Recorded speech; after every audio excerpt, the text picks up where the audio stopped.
my world history class, we're covering networks of exchange, which is talking about all the different trade routes that are going on in what we call our pre-modern world, so before 1450. Why is this city or why is this place significant to this trade route? What types of exchanges are going on?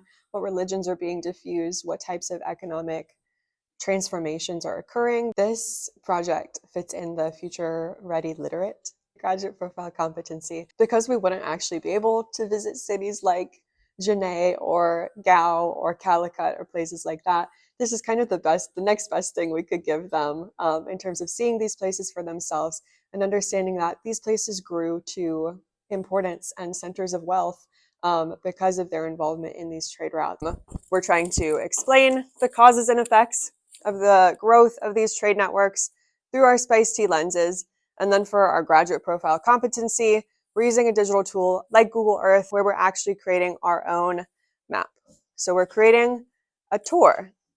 You'll be adding different cities, different empires, different trading cities, different specific locations onto your Google map, which you will then be presenting to your classmates. You're taking them on a virtual tour of the trade route that you're becoming an expert in. The final product that you're co-creating with your partner is going to end up looking something like this. We'll start with number one. We started in the city of Cusco.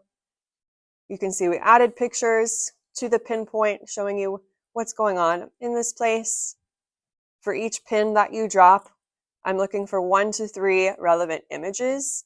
And your explanation is defining those images, telling us why this place is significant, adding specific historic evidence, aka the vocab words, into this one. So, you gonna look for other pictures?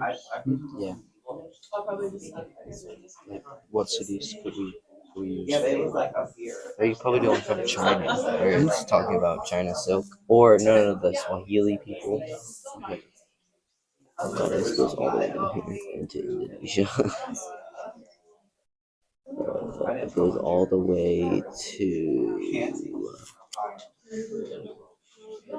here? Yeah, here. Is it in India or would it be in Asia? Well, they go to Africa too. So would it? Because we need a point in Africa. You're gonna say something about the spread of Buddhism for this place? I think that would work, yeah. And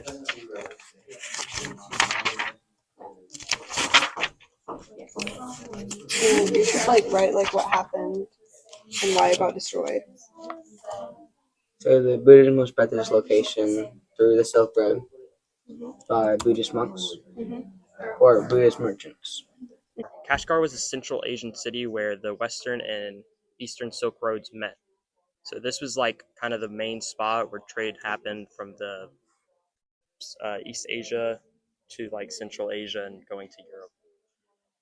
It is also one of the westernmost cities of China. It was also largest trading city along the Silk Road. It's an ancient trading city in southwestern Libya, and it's home to the Tuareg people that I talked about earlier that kind of migrated to Mali.